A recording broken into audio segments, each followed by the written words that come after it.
বন্ধুরা, আমি বাজার থেকে আমলকি কিনেছি। কিনে ১৫ মিনিট থেকে ২০ মিনিট আমি সিদ্ধ করেছি। সিদ্ধ করার পরে দেখেন এই যে এইভাবে আমি সুন্দরভাবে বিচিগুলা থেকে এটাকে আলাদা করলাম।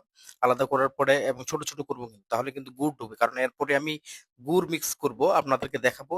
এই যে আমি ২য় ধাপে গুড় নিয়েছি, গুড় ঢালতেছি। এই গুড়টা কিন্তু কালো। কারণটা হচ্ছে এই গুড়টা আমি একদম যেখানে তৈরি হয় সেখান থেকে নিয়ে আসছি। এখানে কোনো সোডা-টোডা রাসায়নিক পদার্থ মিক্স করেনি বলেই কিন্তু কালারটা এরকম। যাতে হোক কালার এরকম হলেও গুণ কিন্তু একদম ভরপুর। ভালো গুণসম্পন্ন। গুড় দেওয়ার পরে এই যে মিক্স করতেছি, মিক্সটা ভালোভাবে করে নিতে হবে। কারণ মিক্সটা করার পরে এই যে আমি এইভাবে এখন রেখে দিব। আপনারা দেখতে পাচ্ছেন এইভাবে আমি এখন ২ দিন রেখে দিব। ২ দিন রেখে দিতে হবে।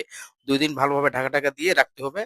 যাতে পোকামাকড় বা পিঁপড়া-টিপড়া না ধরে। আর এই যে এরপরে আমি এইভাবে প্রতিটাই গুড়টা থেকে আলাদা করে নিব। গুড়টা থেকে আলাদা করার পরে আমি এই যে দেখেন ২ দিন ধরে শুকাইছি। শুকানোর পরে এই যে আমার হাতে দেখতে পাচ্ছেন এটা হলো কিসমিস ইয়ের দানা। এই যে আপনার মিছরির দানা। মিছরিটা আরো বেশি যদি আমি গুঁড়া করতাম আরো ভালো হইতো। তাহলে ড্রাই হইতো।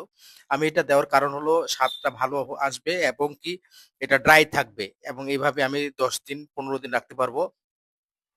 আমি নিজেও খাবো এবং আমার পরিবারের সব সদস্যদের জন্য বিশেষ করে বাচ্চা যাদের আছে বাচ্চাদের জন্য এটা অবশ্যই আমরা রাখতে পারি। বাইরের কোনো ক্যান্ডি-ট্যান্ডি না খাওয়ায় এটা যদি খাওয়ানো যায় এট এ টাইম তারা ক্যান্ডির অভাবটা চাহিদাটা পূরণ হবে এবং শেষে আমি কিন্তু আপনাদেরকে একটা দেখায় দিচ্ছি। আমি একটা নিজেও খেলাম এবং চমৎকার লাগলো। আপনাদের দাওয়াত আমন্ত্রণ থাকলো আসার জন্য। প্রয়োজন হলে আপনারা আমার বাড়িতে আসবেন। আর আমরা বাচ্চাদের জন্য অবশ্যই এটা রাখবো।